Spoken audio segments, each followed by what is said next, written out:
Good morning guys. Chemistry class में आपका स्वागत है। लास्ट क्लास में अपन ने देखा था अल्कोहल फिनोल ईथर, जिसमें उनका जनरल इंट्रोडक्शन देखा था। उसके बाद में अपन ने देखी है कि अल्कोहल किसको बोलते हैं, फिनोल किसको और ईथर किसको बोलते हैं।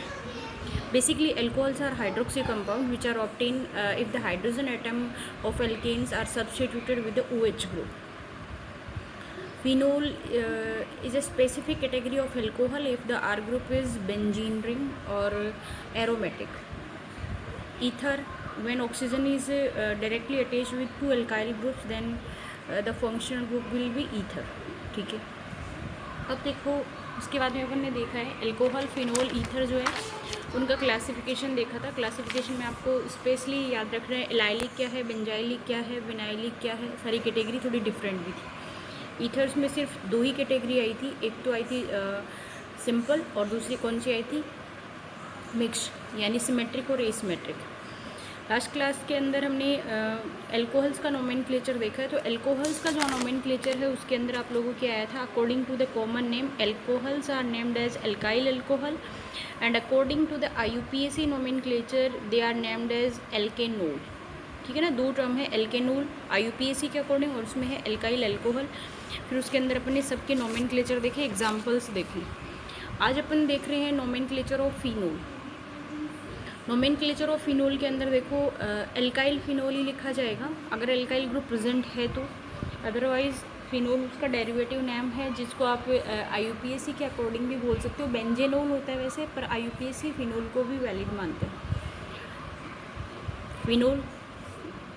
फिनोल की सेकेंड पोजीशन पे क्या है, मिथाइल ग्रुप है। कॉमर्शियली तो इसका नाम क्रिसोल फेमस है। क्रिसोल की ऑर्थो पोजीशन है, क्योंकि 1-2 पोजीशन को अपन बोलते हैं ऑर्थो, तो ऑर्थो क्रिसोल हो गया। और वैसे उसका नाम बोलोगे तो 2-मिथाइल फिनोल। ओके, क्योंकि इतना इतना क्या है फिनोल, और फिनोल की सेकेंड पोजीशन पे क्या है, मिथाइल, तो हमने लिखा है 2-मिथाइल फिनोल। नेक्स्ट देखो, नेक्स्ट ये है जब जो फिनोल है उसकी 1, 2, 3 पोजीशन पे इधर से लाओगे तो नंबरिंग बढ़ जाएगी, इसलिए लोवेस्ट नंबरिंग करनी है। तो 3-मिथाइल फिनोल या फिर 1-3 पोजीशन को हम बोलते हैं मेटा, तो लिखेंगे मेटा क्रिसोल, है ना, मेटा क्रिसोल या फिर 3-मिथाइल फिनोल। ओके, देन नेक्स्ट जो है उसके अंदर मिथाइल ग्रुप कितने नंबर पे आ गया, 4 नंबर पे, 1, 2, 3, 4। तो 4 पे आ गया, इसलिए उसको हम बोलेंगे पैराक्रिसोल या फिर 4-मिथाइल फिनोल। ठीक है ना, या तो पैराक्रिसोल या फिर 4-मिथाइल फिनोल।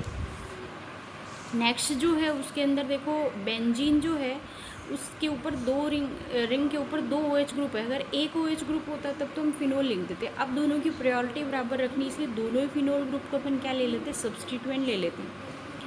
तो यहाँ पे हो गया बेंजीन, उसके ऊपर अल्कोहलिक ग्रुप प्रेजेंट है 1 पे भी और 2 पे भी, तो बेंजीन 1,2 डाइओल, या फिर इसको केटेकोल भी बोला जाता है ना, 1,2 डाइओल होता है, उसको केटेकोल बोला जाता है। नेक्स्ट जो है वो है बेंजीन रिंग के ऊपर 2 OH ग्रुप है, इस बार कितनी पोजीशन पे, 3, तो 1,3 डाइओल, है ना, बेंजीन 1,3 डाइओल, जिसका कॉमन नेम फेमस है रिसोर्सिनोल। 1-2 पोजीशन पे केटेकोल, 1-3 पोजीशन पे रिसोर्सिनोल, और 1-4 पोजीशन पे अगर है तो उसको बोलते हैं क्विनोल। क्विनोल, रिसोर्सिनोल, केटेकोल। ये हो गया बेंजीन 1,4 डाइओल। नेक्स्ट देखो ये बचा है, इसके अंदर इतना नाम होता है तो हो जाता फिनोल।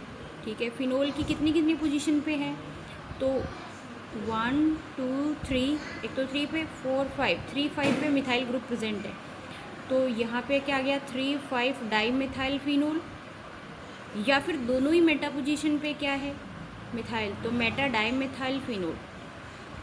ठीक है ना, मेटा डाईमिथाइल फिनोल बोल सकते हो, या फिर 3,5 डाईमिथाइल फिनोल बोल सकते हैं। ये नोमेनक्लेचर किसके लिए है, फिनोल्स के लिए। तो फिनोल का जो नोमेनक्लेचर किया जाएगा उसका रूट वर्ड तो आएगा फिनोल ही, लेकिन उसके ऊपर पोजीशन क्या है उसके हिसाब से आप उसका क्या करते हैं, नोमेनक्लेचर करते जाते हैं पोजीशन के हिसाब से, जिसमें आप लोगों के 2-3 टर्म आई, तो क्रिसोल क्या है, केटेकोल क्या है, रिसोर्सिनोल क्या है, क्विनोल क्या है।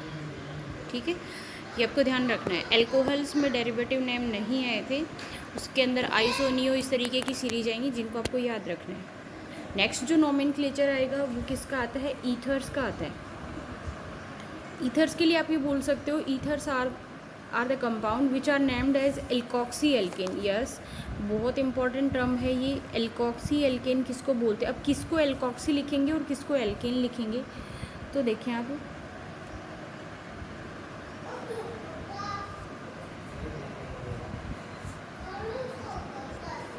एल्कोक्सी एल्केन के अंदर ये लिखेंगे, जैसे आपके पास में कार्बन चेन होगी, बीच में ऑक्सीजन प्रेजेंट होगा, तो जो लोअर कार्बन कंटेनिंग चेन होगी, लोअर कार्बन कंटेनिंग जो चेन होती है उसको आप किस तरीके से नाम लिखोगे, एल्कोक्सी। या फिर ये बोल सकते हो कि 2 R ग्रुप है, जिस R ग्रुप के साथ में ऑक्सीजन जाएगा उसको किसके फॉर्म में लिखना है, एल्कोक्सी। बात ये है कि ऑक्सीजन किसकी तरफ जाएगा, तो लोअर कार्बन चेन की तरफ जाएगा, देन एल्कोक्सी। रिमेनिंग जो पार्ट होगा that is named as alkene.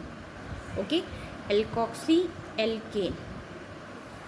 Common name, according to common name they are named as alkyl ether. कैसे लिखते हैं देखें एक बार, CH3OCH3, दोनों तरफ R ग्रुप की चेन है, दोनों चेन इक्वल है, किसी भी तरफ ऑक्सीजन ले लो, जिस तरफ ऑक्सीजन ले लिया उस तरफ तो लिखेंगे ऑक्सी और पीछे ये, तो दोनों ग्रुप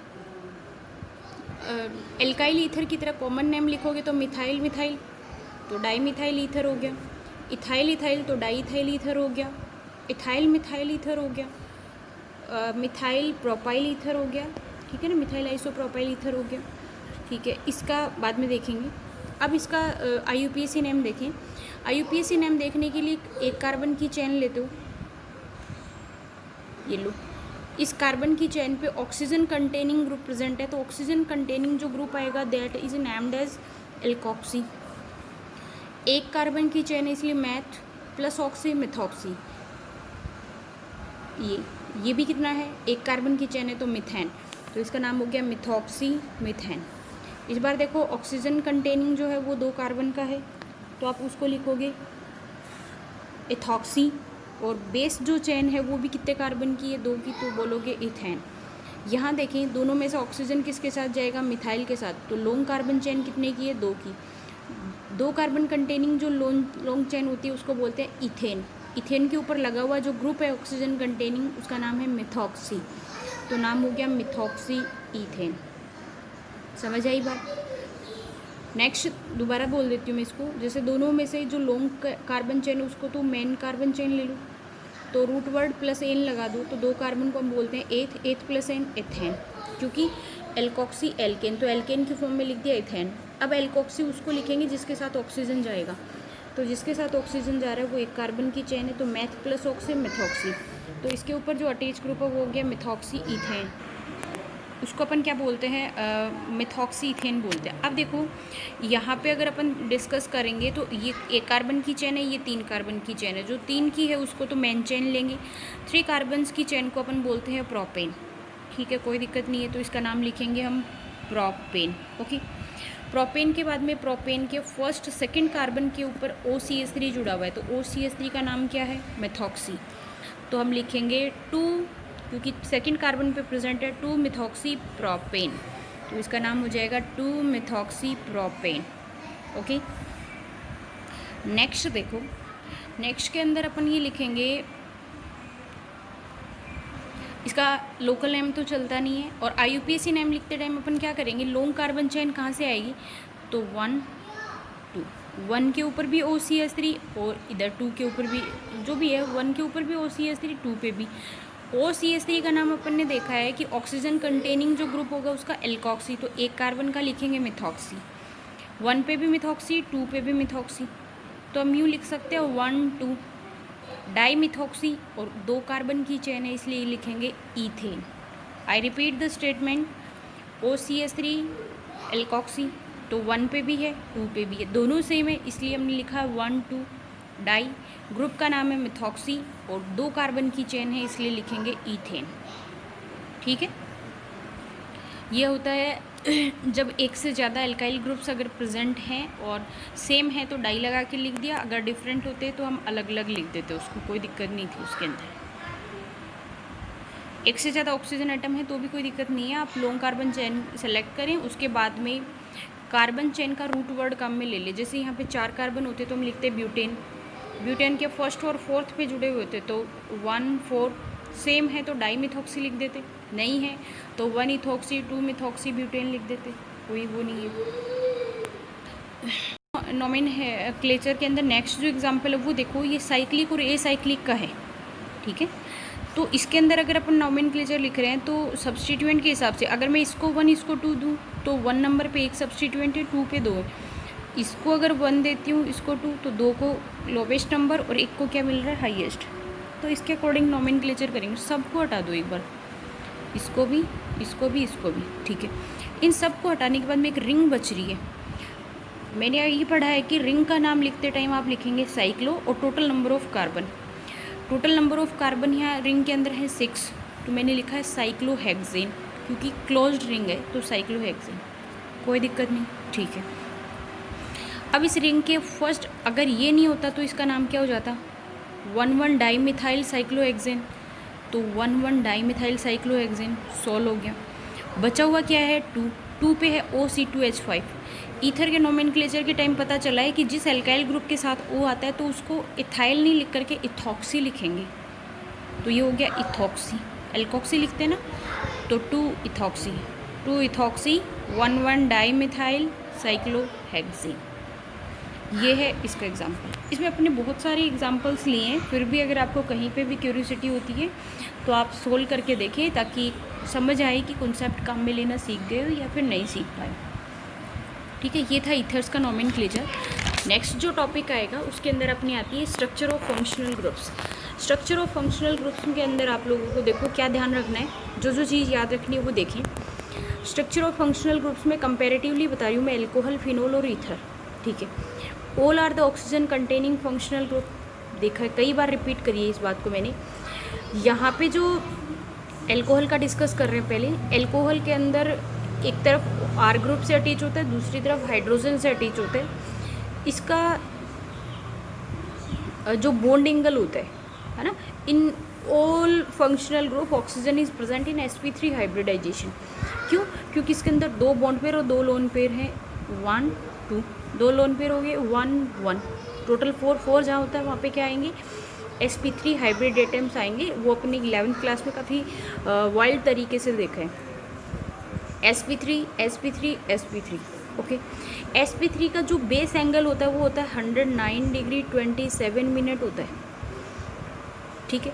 तो जो एल्कोहल होता है उसका एंगल बेस एंगल से कम, मतलब थोड़ा कम है। इसका रीज़न क्या है, रिपल्सन बिटवीन लोन पेयर, ठीक है ना। तो एंगल जो होता है वो स्लाइटली कम होता है due to repulsion between lone pair, कोई दिक्कत नहीं।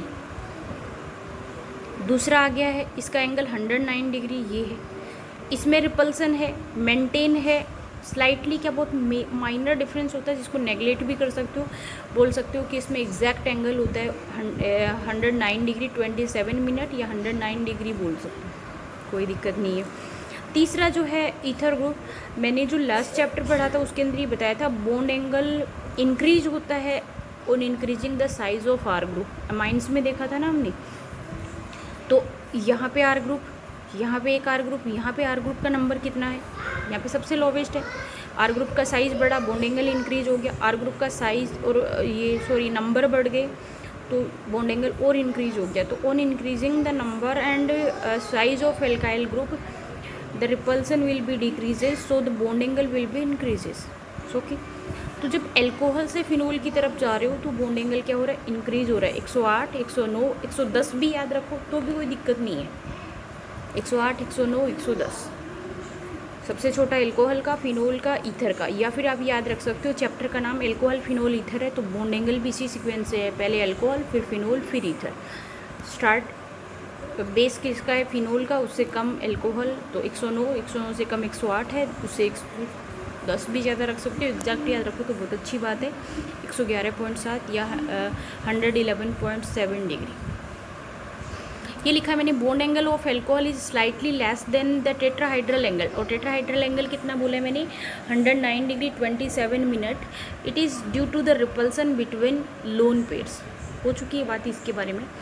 आगे लिखा है मैंने on increasing the size and number of, on increasing the size and number of R group then the bond angle will be increases.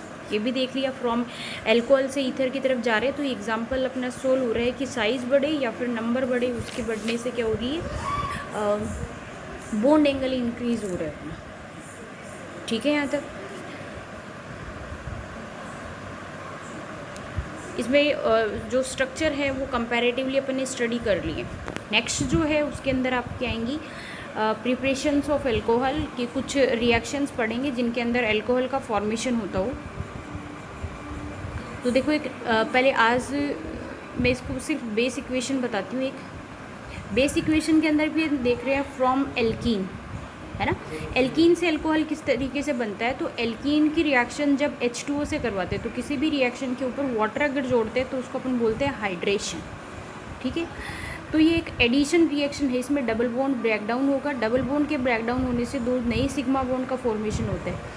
दोनों सिग्मा बॉन्ड में एक में पॉजिटिव पार्ट अटैक होगा, एक में नेगेटिव। वो डिपेंड करेगा कि बॉन्ड किस तरीके से डिक्रीज हुआ है, सॉरी किस तरीके से क्लीवेज हुआ है, ब्रेकडाउन किस तरीके से हुआ है।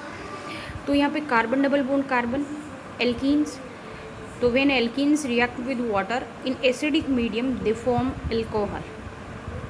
सिमेट्रिक के लिए तो कोई बात नहीं है, ब्रेकडाउन हुआ, एक पे H एक पे OH जुड़ गया, जो कंपाउंड मिला है वो कौन हो गया, एल्कोहल हो गया।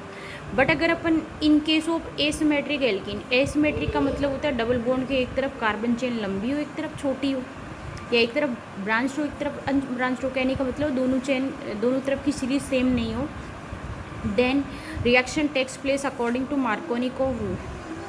11th क्लास में काफ़ी वाइडली आया आप लोगों के मार्कोनिकोव रूल क्या होता है, तो मैं आपको रिपीट कर दूँ ये बात। मार्कोनिकोव रूल क्या होता है, when asymmetric alkenes are undergo in addition reaction then according to Markovnikov rule most stable product forms during this।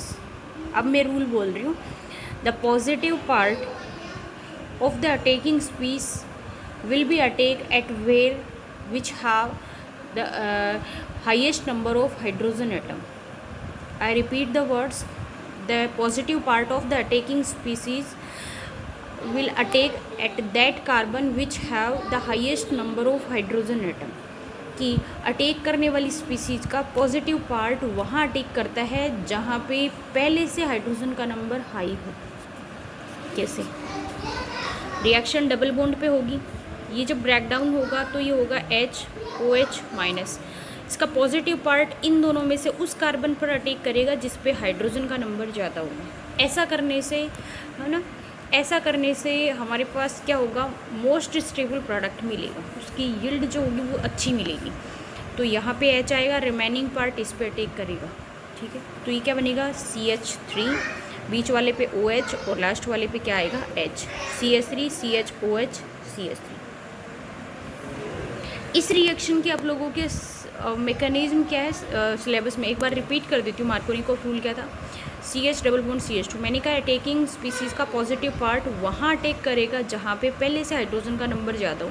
दोनों में से किसी कार्बन पर रिएक्शन हो रही है जिस पे हाइड्रोजन ज़्यादा हो तो उसके ऊपर हाइड्रोजन अटैक करेगा, रिमेनिंग के ऊपर रिमेनिंग पार्ट अटैक करेगा। समझ आई मैकेनिज्म। 3 स्टेप में रिएक्शन होती है। पहला स्टेप होता है प्रोटोनेशन। प्रोटोनेशन नहीं बोलना चाहो तो आप ये बोल सकते हो formation of carbocation. Formation of carbocation में क्या होता है, हमने ये लिखा था कि एसिडिक मीडियम में हाइड्रोलिसिस करते हैं तो एसिड, वाटर के अंदर एसिड डालते ही वाटर हाइड्रोनियम आयन के अंदर कन्वर्ट होता है। ठीक है, इस हाइड्रोनियम आयन का अटैक होगा इस कार्बन पे, तो ये डबल बॉन्ड ब्रेकडाउन होगा और जिस पे भी निगेटिव चार्ज आएगा उसके ऊपर H3O ऐड होगा। ठीक है, या फिर आप ये बोल सकते हो कि H3O अनस्टेबल है, H रिमूव करेगा, वाटर अलग हो रहा है, तो एल्कीन जो होगा उसके ऊपर ये H3O ब्रेकडाउन होगा किसमें, again H2O plus H plus में। H2O तो रिमूव हो जाएगा, जो H पॉजिटिव है वो इन दोनों में से अटैक करेगा किसी एक कार्बन पे, तो दोनों में से किसी एक कार्बन पे हाइड्रोजन जुड़ गया और पीछे वाले, जैसे मान लो कि इस कार्बन की तरफ बॉन्ड गया है तो इस पे नेगेटिव, इस पे चार्ज कैसा आया, पॉजिटिव, तो H प्लस पे पॉजिटिव चार्ज है तो नेगेटिव पे अटैक करेगा, पीछे वाले कार्बन पे क्या रह गया, पॉजिटिव चार्ज। ठीक है, इससे क्या बन गया a species in which carbon possess positive charge that is known as carbocation, कि एक स्पीसीज जिसमें कार्बन पे पॉजिटिव चार्ज आता है उसको अपन बोलते हैं कार्बोकेटाइन। इस रिएक्शन के अंदर इंटरमीडिएट बनता है कार्बोकेटाइन। अब सिंपली रिएक्शन को याद रखें, नेक्स्ट जो लेक्चर आएगा उसके अंदर मैं आप लोगों को बताऊंगी कि इसकी मैकेनिज्म क्या होती है। नेक्स्ट जो स्टेप आता है उसके अंदर अपन क्या करेंगे, जो कार्बोकेटाइन बना है उसके ऊपर न्यूक्लियोफिलिक अटैक करवाएंगे, इसका अटैक नेक्स्ट में वापस से इसको निकालेंगे, लास्ट में अपन को एल्कोहल मिलेगा। ठीक है, तो नेक्स्ट जो लेक्चर आता है उसके अंदर मैं आपको ये बताती हूँ कि जो मेथड्स ऑफ प्रिपरेशन है ना, मेथड्स ऑफ प्रिपरेशन में आपके एक तो एल्कीन से अल्कोहल बनाना और एक अल्कोहल से वापस एल्कीन बनाना, दोनों ही सेम आएंगे, रिवर्स आती है एक दूसरे की। इसकी मैकेनिज्म आप लोगों के सिलेबस में है, तो जिस रिएक्शन की सिलेबस में हो उसी की आपको याद रखनी है, एक्स्ट्रा किसी भी चीज़ को याद नहीं रखना है, क्योंकि टेक्स्ट बुक के अकॉर्डिंग पेपर आता है आप लोगों का। दूसरी बात, आज के लेक्चर में अपना नोमेनक्लेचर हुआ सबसे इम्पॉर्टेंट टॉपिक है, क्योंकि नोमेनक्लेचर में से हमेशा ही क्वेश्चन पूछा जाता है, तो आप इसको बहुत ही माइनरली याद रखेंगे। होप सो आप लोगों को ये समझ आ रहा होगा। और एक जो नए स्टूडेंट्स जुड़ रहे हैं, प्लीज़ उनसे रिक्वेस्ट है, please subscribe the channel. Thanks, have a nice day बेटा।